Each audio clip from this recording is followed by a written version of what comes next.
Hey, everybody, listen up. I got mega huge news. Meat Eater Live is heading back out on the road. That's right. Join me and the crew. Clay Newcomb, Cal, Yanni, Spencer's going to be there. Phil the Engineer's going to be there. Meat Eater Live, headed back out. Now, when you get every ticket, okay, every ticket you buy, you get a signed copy of our new Meat Eater Outdoor Cookbook. This tour is celebrating the release of the book. Buy a ticket, get a signed copy, Meat Eater Outdoor Cookbook, wild game recipes for the grill, smoker, camp stove, and campfire, which I'll point out is a $38 value. Here's where we're going to go. April 23rd, the Mesa Arts Center in Mesa, Arizona. April 24, the Balboa Theater in San Diego. April 25, the Grove in Anaheim, California. April 27, the Crest Theater in Sacramento. April 29, the Union in Salt Lake City. April 30, the Egyptian in Boise. May 1, the Wilma Theater in Missoula. May 2, the Bing Crosby Theater in Spokane, Washington. May 4, Revolution Hall in Portland, Oregon. And May 5, the last day of the tour, Pantages Theater in Tacoma, Washington. For tickets and more information, visit the events page at themeateater.com. Hope to see you at the show. Hey, this is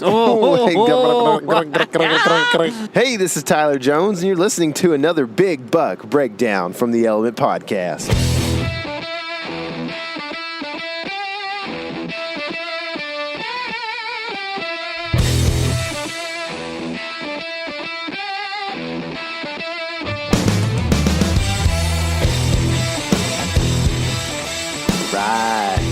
What's happening, all my woods people?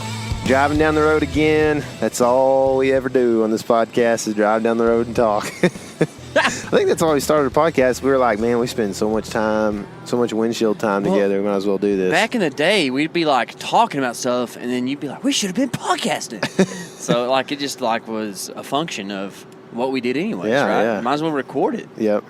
Dude, I'm tired. Me too. Golly. Oh, man. Like, I feel like I would still be pretty tired right now if it was like summertime, but I wouldn't be this tired. I think there's, a duplex or two in there that's kind of affecting that me. And but just getting dark at 4:45. Yeah. It starts getting dark. It's just like, oh, man.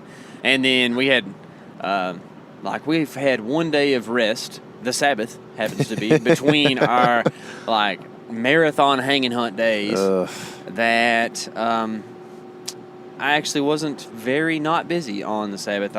We had a youth Christmas party and a lot of other things going on. So it's just a busy time of year, man. But you know what? It's all worth it. It is. Because the busyness is good. I enjoy it. Yeah. It makes you tired, but man, we had a rough day today. Yeah, we did. But I'm still glad I went hunting. Are you? Yeah. No, I don't know. I'll have to think Are about you that not? one for a second. I'm glad. I know there's a lot of things I could have been doing, but now that it's over, I'm just like, yeah. Man, I'm glad I went. I mean, tell you what, though, we didn't really see a lot of other wildlife, even besides deer today. No, we didn't. It just was like a dead day in the woods, and so it made it a little bit tougher. We did see a couple squirrels, so that's Dia good. de la Woods. We took note of that, yeah. Dia la Muerte de Woods or something Death like that. of the Woods? Dead Day of the Woods, in the woods, right? El Dia de Arboles, is that what you're trying to say? Something like that, yeah. All right. Yeah.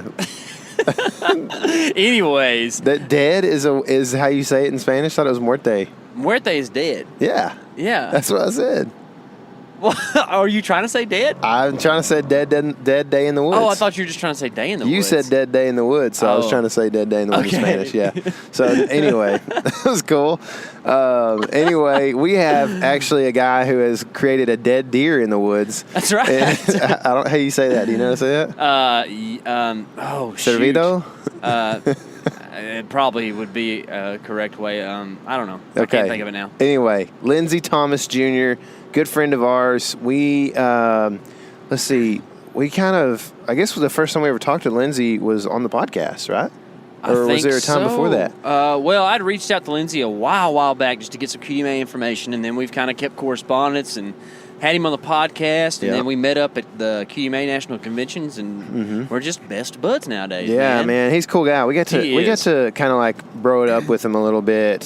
Sometimes like you at an event where somebody like Lindsay was hosting, that event, they don't typically have time to just actually like get into some deep talk with some dudes, and we had some pretty good deep talks, man. We did. So I thoroughly enjoyed him too. He's a great guy, man. Yeah. He's a very knowledgeable fella, and I'm not surprised, but I very much appreciate how well he articulates what he says. He's very good at putting his stories in line. Like there's never like, he doesn't do that. Like it's so good, man. Yeah, it is.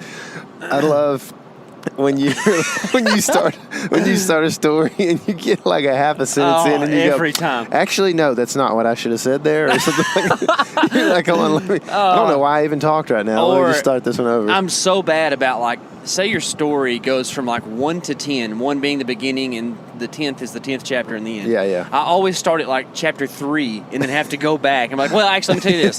This happened before that. All the time. Yeah. Man, it takes a little like premeditation sometimes, I think. It does. And I'm not great at that. I just like to let it spill, man. Just throw it out there. I'm pretty bad about it too. But anyway, he is good. And he's going to tell us the story of a deer that looks like a giant.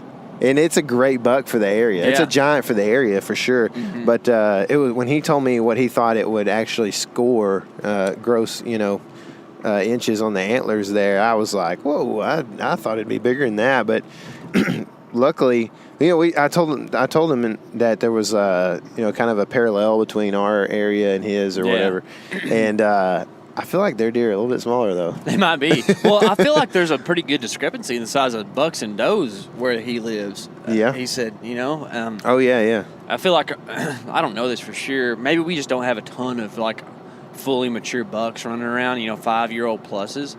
But it could be true. But, I feel like around here, your bucks might be 20% bigger or something like that. Right. He was talking about, like, 40% bigger. Yeah. Or something, I wonder if that's some kind of sliding scale kind of thing or something. I don't know. But anyways, he's got a lot of cool information to tell us about, a lot of interesting takes on how to target deer, like, later in the season. Yep. And maybe, like, I feel like Lindsay explained some very frank things, like some very, like, commonplace things that I would probably forget about to think about this late in the season. Because I'm always like, if I get to where we're at, where we haven't killed a deer yet in Texas, I'm always like trying to put the scheme like deeper and deeper and deeper.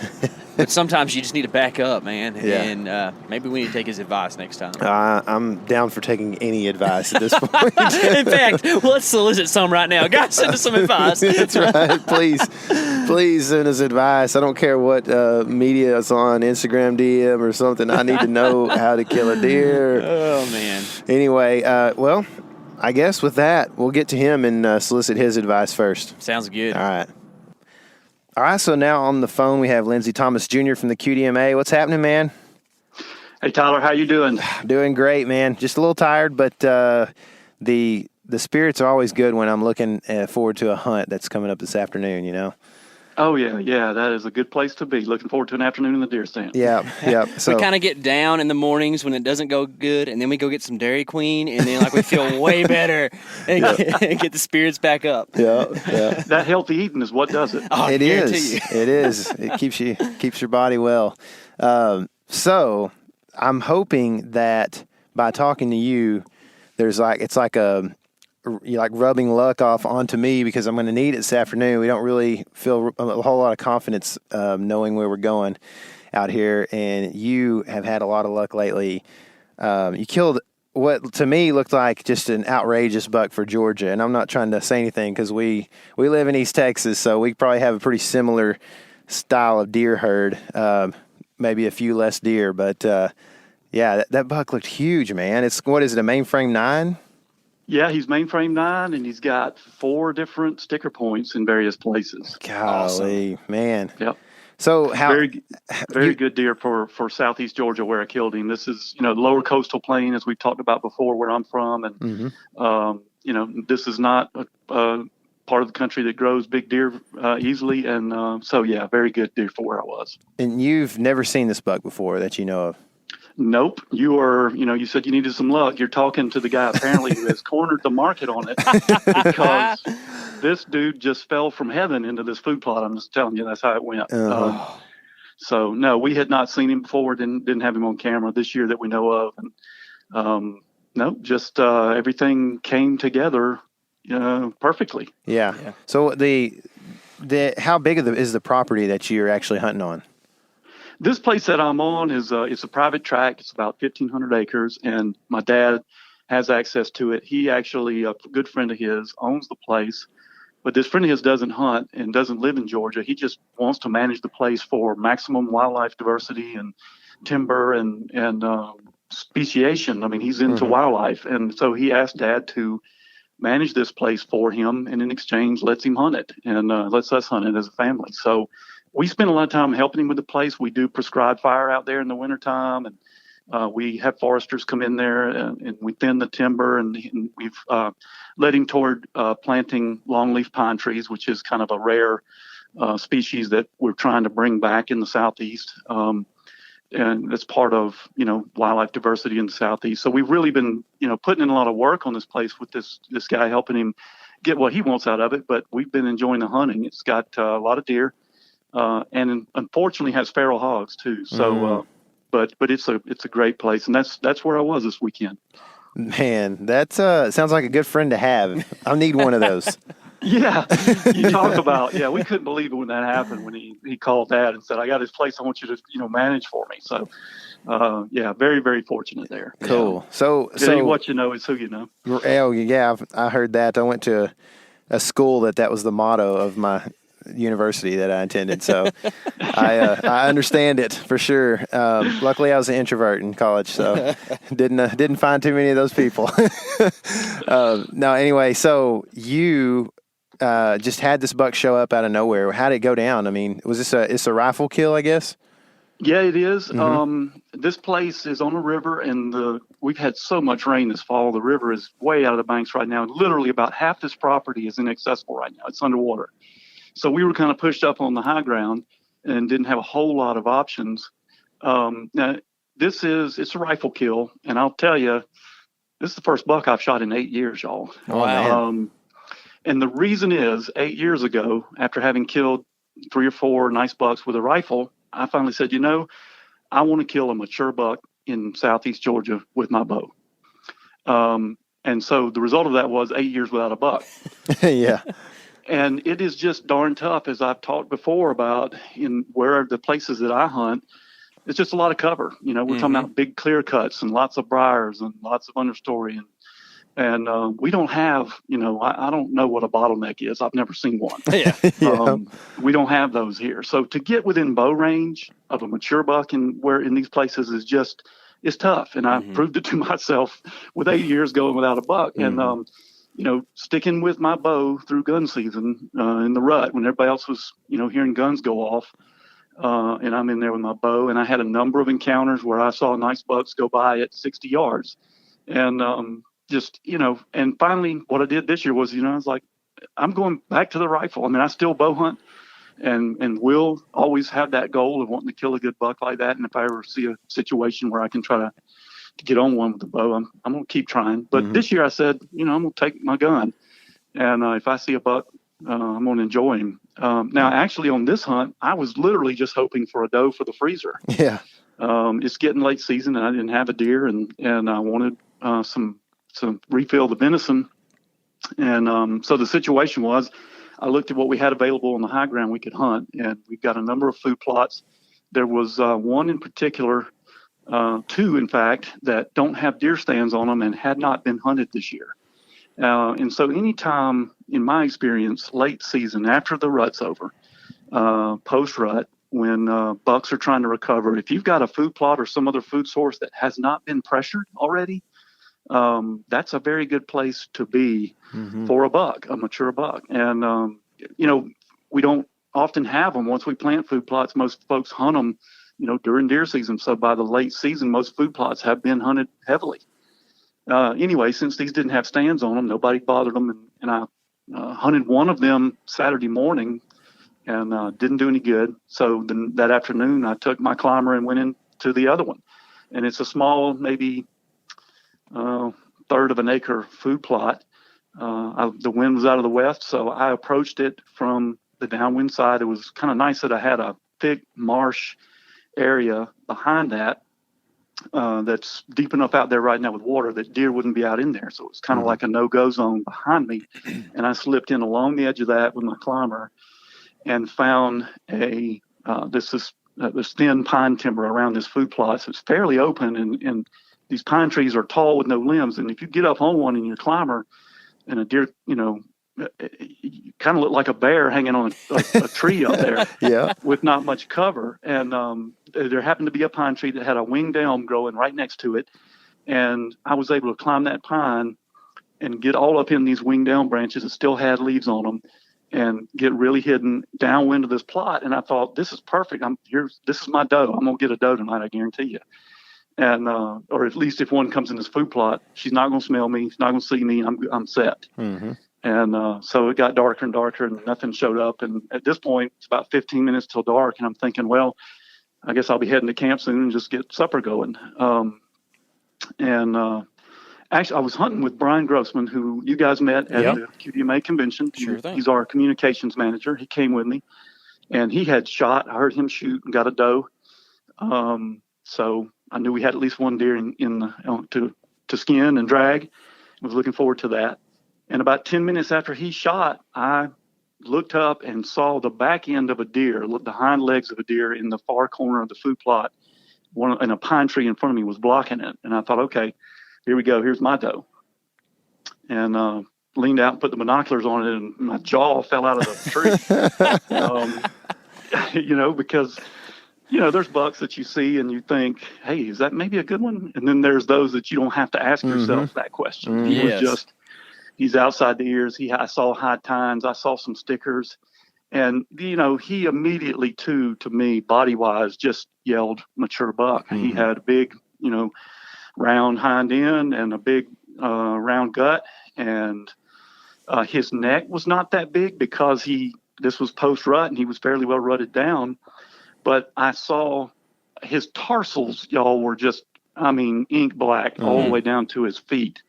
And those things stood out. That was one of the things that popped to my eye at first, was these black tarsals just shining like, a beacon. And all of that together just told me, God, this is, he had a dark forehead, those kind of staining that the old bucks will get from just all the rut activity.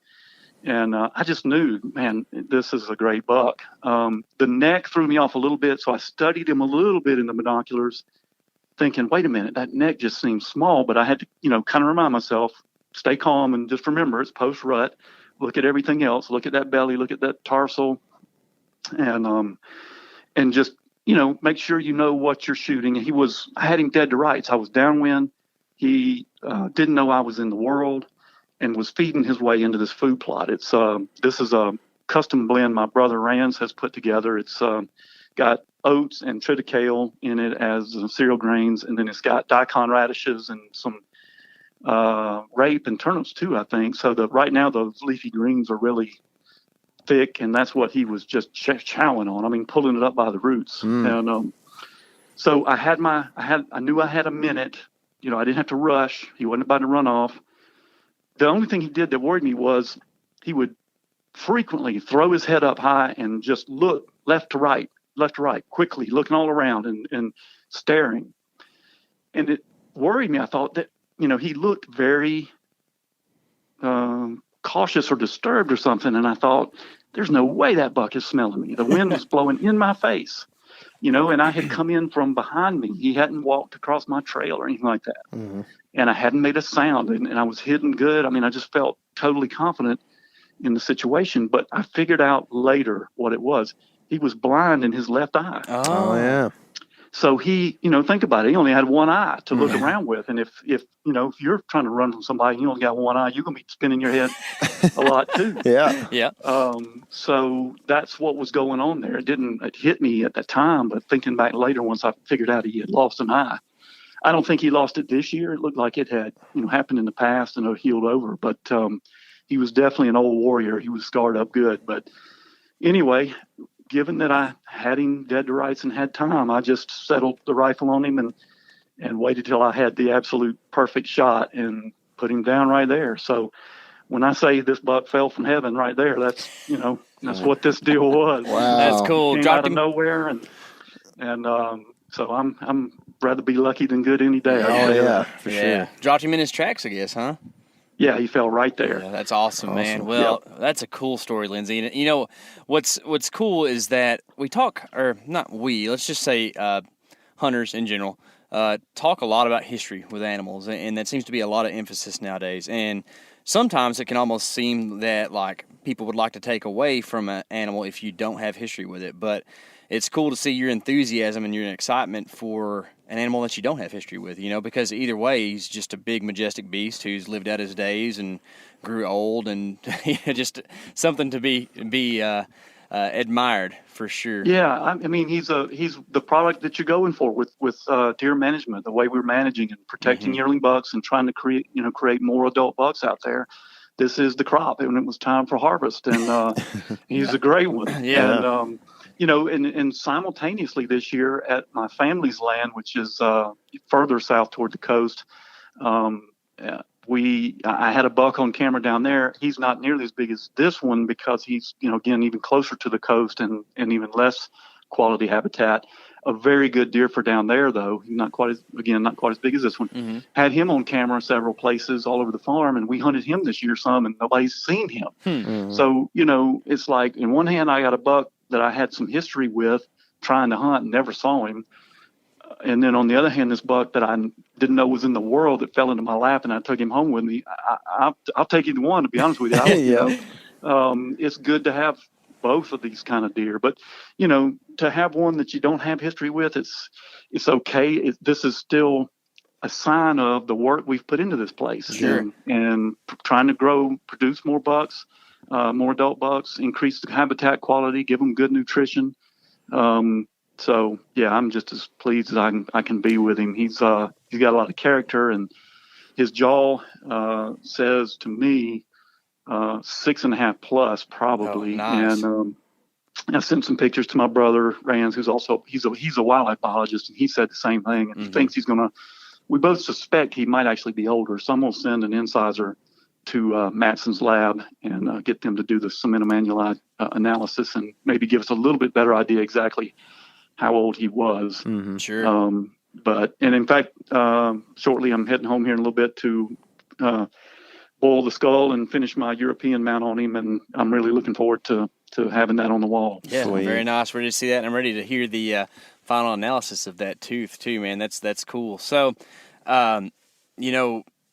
being able to go in there, make all those right choices, and have a buck show up that you definitely want to harvest, it is like a testament to, I would think, like you said you hadn't shot a deer or a buck in 8 years.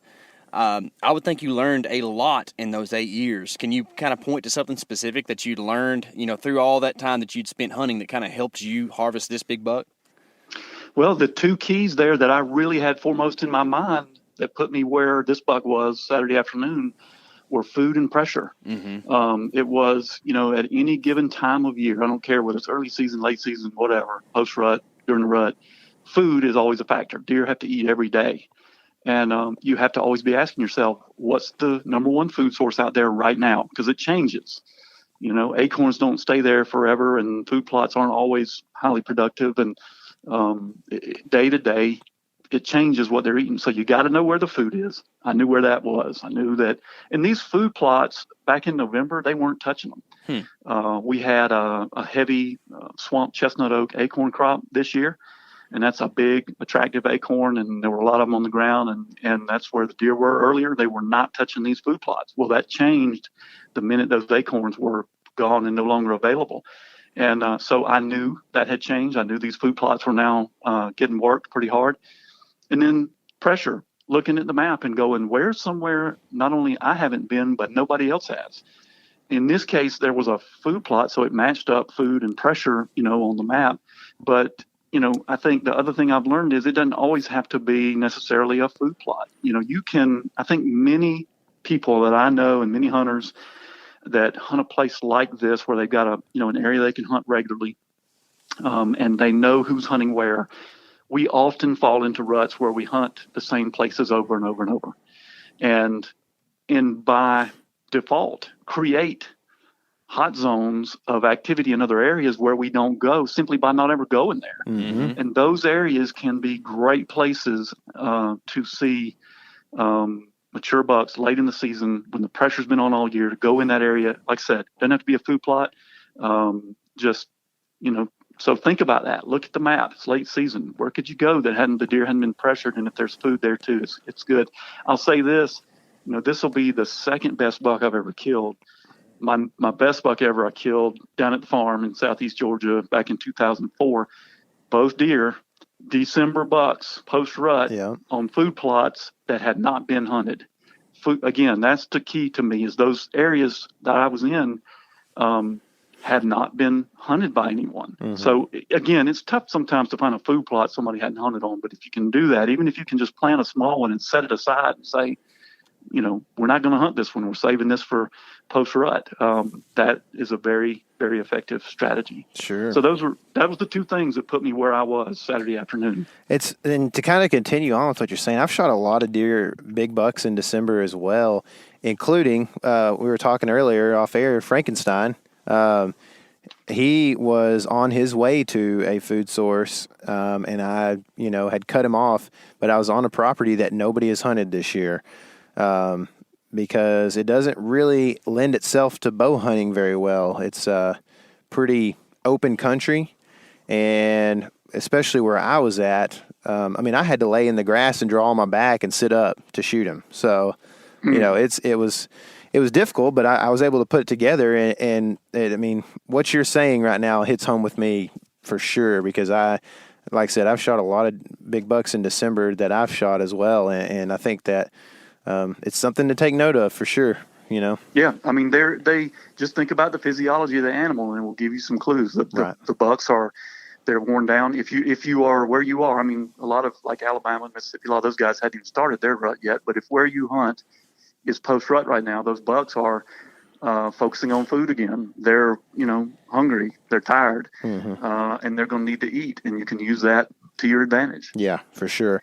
So if there's is there a way that, I guess by saying this is the second biggest buck you've ever shot, you're kind of doing this, but is there a way that you can kind of fill in the listener that may be from the Midwest or, a different part of the country, whatever it might be, the Northeast, to just let them allow them to understand how rare this buck is in the area that you live in? Let me see. I have not measured this buck yet. I'll probably tape him later this week. I'm kind of the guy that I'd rather be I'll dig in and look at the jawbone and cut through the rumen and see what he's been eating and see if he's got liver flukes before I stop and measure any times. And it's just, I don't know, I'm just fascinated with the physiology of these animals. And but I will get around to scoring him. People have asked me, and my best guess is he'll probably gross in the upper 130s. So he, and part of, I think, people looking at the picture and going, what a deer, is you have to remember he's only about 150 pounds. This is not a 250 pound Midwestern buck, so it's easy to look at a deer like that and think the antlers are bigger than they are, but proportionally to the animal, this is a great animal, but, people might look at this picture and go, man, that's a 150 class buck, and it's not. He's upper 130s. And the thing to think about is in this county I'm hunting, there's a Georgia Outdoor News magazine tracks the top 10 bucks. Well, they track them all. Every buck that's been officially scored in the state, they track them by county. And the top 10 in this county, if you break 140 net, you're in the top 10. So for a buck, to gross in the upper 130s, you're up there in the, among the top bucks in the county. So he's not going to go into the top 10. He'll fall short of that for sure. When you come down to net score. But put it this way. We've been managing and hunting this place now for 6-7 years, and he's the best buck we've killed there. That's awesome, man. And that shows how good a shot you are, I think, is what that shows me. that buck is, smaller bodied deer, and you're able to smoke him down in his tracks, right? I haven't ever read anything about this or written about it, but that's something that probably deserves some serious scrutiny when you think about it. I mean, particularly if you're bow hunting and you're bow hunting down with me down in the coastal plain where, a doe is 80 to 100 pounds and a fully mature buck, if he gets over 150, is going to be huge. Mm-hmm. That's a different target than a 200, 250 pound deer in the Midwest. Yeah, so, you ain't lying. So it's definitely something that I think about, particularly with bow hunting. Oh, absolutely. Now, I mean, this I don't put myself out there as a great shot with bow or rifle. This was just a great situation. Him sitting there feeding broadside in a food plot. What else could you ask for? It was about a 100-yard shot. So set yourself up for efficiency, right? Like that's the whole plan with it. Mm-hmm. That's right. Yeah. That's right. Makes sense. That's awesome. So, plug the QDMA for me real quick. What's obviously you guys are putting to use what you preach. Practicing what you preach, and it shows with this buck. But if somebody's interested in a long-term management strategy such as you have on this property, where are they going to find that information? QDMA.com is the best place to go, and I'd throw in there, Tyler, thank you for teeing me up like that. Sure. But just remember that, for us, it's not about big antlers. And we get a lot of joy out of harvesting healthy does. And, and that's the other thing to remember about this buck is every buck you get to 5.5 plus to that mature category is not going to be a monster antler-wise for your area. Yes.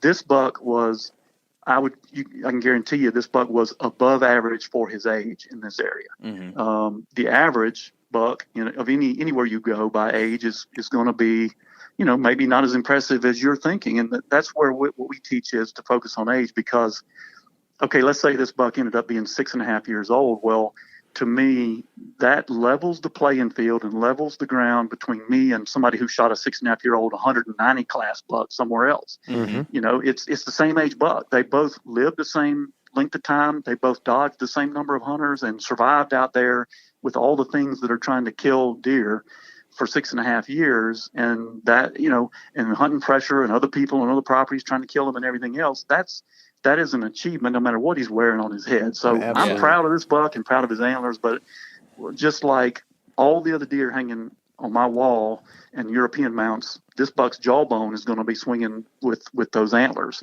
because that to me is the complete story here. It is that, getting a buck to an age that very few people get to see. Yeah, absolutely, man. And quite frankly, it's probably even tougher to shoot those deer you're talking about because you're talking about jackrabbits versus the big old donut-eating looking deer that run around the Midwest. They're a whole lot harder to hit. They're jumping around like crazy. But, well, none of them that get to that age are stupid, and and certainly, that's always a risk you take if you've never killed a 3.5-year-old buck before. Definitely don't underestimate that achievement and enjoy it because a 3.5-year-old buck standing in front of you this year.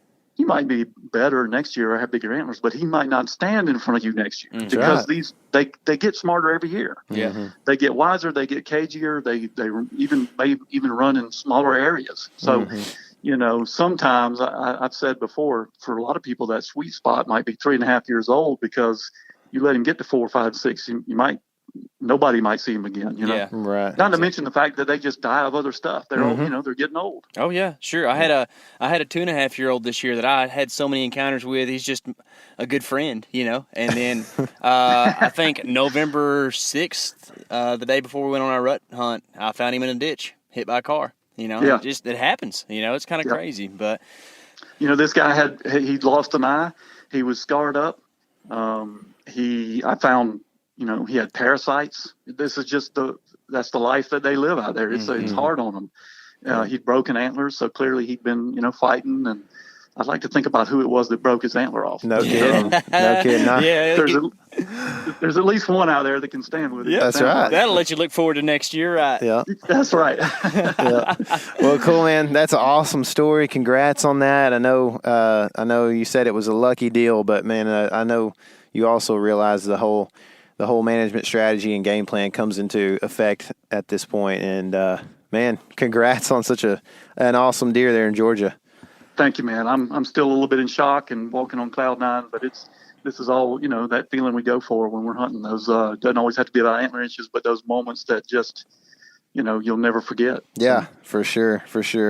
Well, awesome, man. We'll link to the QDMA in our notes here, so if the listener is interested, you can click on the link below.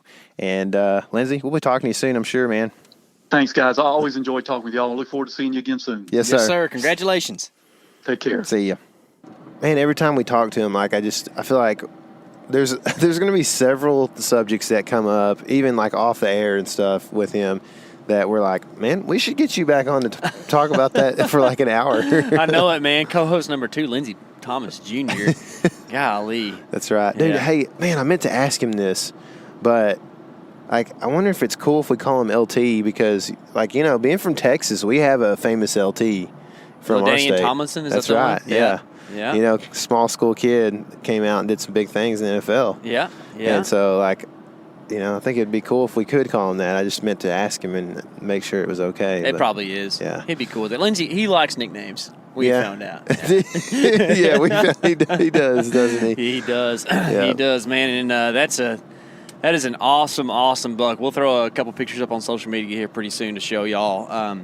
I like these southern deer, man. I know that I just like deer in general. I guess I should just say that. But yeah, definitely. These Midwestern bucks are awesome because they're big-bodied and they're kind of like caramel color. But, man, those, southern bucks with the dark stuff on their face and, I know, man. Oh, man. I just love – there are species that are so much alike that the intricate details really matter, I feel like. Yeah, and, if you really study whitetail, then you're going to appreciate those little differences, those subtle things that make them, regional. Yeah, it's for cool. sure. So – on that note, we may have hit on this, but you don't really believe in subspecies, right? I don't. I guess we need to get somebody on to talk about that. We do need to talk about that. I mean, I kind of like to make fun of this is a Dakota whitetail and that's a Texana whitetail. It's like, man, there's no way that there's not blurred lines on every border of that stuff. Yeah. And I guess on turkeys, it kind of makes a little more sense. Not really. About blue marlins and white marlins. Hey, that's something right there. Yeah. I kind of believe Ernest Hemingway, man. I kind of think Hemingway had it right, and the fact that they're at least, I can't remember if he said all species, but Hemingway had a theory that a striped marlin became a white marlin, became a blue marlin, became a black marlin. Different life cycle. Part of the life cycle. Yeah, exactly. And, I'm sure they've done DNA tests or whatever to disprove that, but who knows? So, is a white or is a chocolate or a black lab, are those the same exact thing? You know what I mean? I don't even get They dogs. have to be, right? Because they come in different colors in a certain litter, right? I don't even understand dog. What about cows? Is a Hereford and a Brangus not the same species? Oh man, They gotta be. That's a tough question. What's a polled Hereford? Without horns. Is that no? You're lying. Is that what it is? Yeah. It means it's if you could have polled whitetails. Is this? No. Okay. Sorry, that's missing not your exit. A polled animal. Well, actually, I guess you couldn't have a polled whitetail because they have antlers, not horns, right, Luke? But a polled animal is any type of livestock that I guess used to have horns and doesn't, or something like that. They bred it out, not that they cut them off. You can actually, you could. It refers to both. I looked this up. So if a cow's been dehorned, it's been polled. That sounds terrible. Sounds real bad. Yeah. Mm-hmm. So, but I'm glad you figured that out. I did. Because there was a point in our lives puzzling. not too long ago where we weren't sure what a polled Hereford was. I thought it was just some people go by their middle name. Yeah. I thought that's what it was. They're like, well, my parents named me a weird first name, Polled, so Hereford sounds way cooler. I just go by that. Yeah, that's right. Yeah. Yeah, well, so that's definitely a conversation for a different time. We need to get somebody who can speak to that. Taxonomist. Yes. Oh, yes. That's what we need, man. So, cool. Well, we're going to start releasing Kansas videos from our late November trip.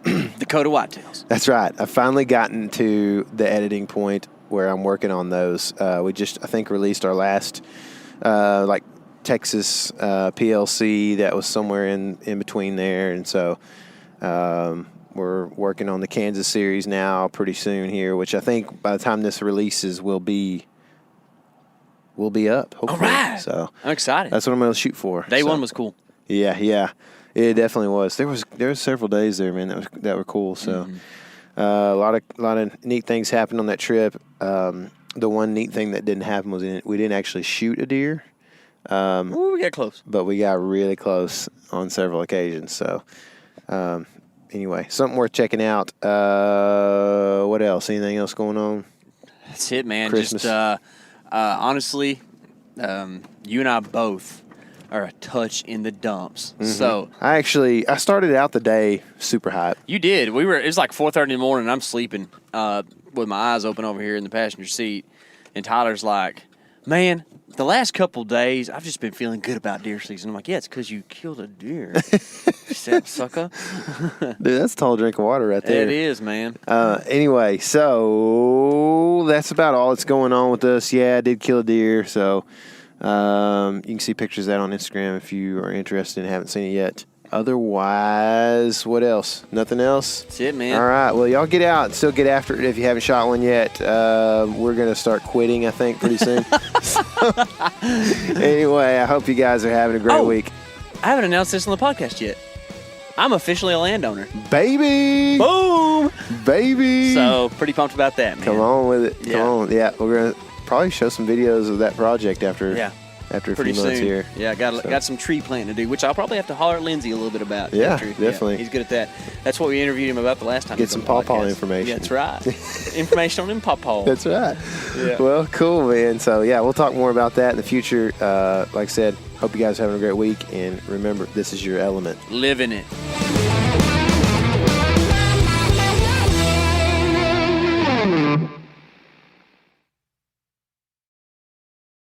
Hey everybody, listen up. I got mega huge news. Meat Eater Live is heading back out on the road. That's right. Join me and the crew. Clay Newcomb, Cal, Yanni, Spencer's going to be there. Phil the engineer's going to be there. Meat Eater Live headed back out. Now, when you get every ticket, okay?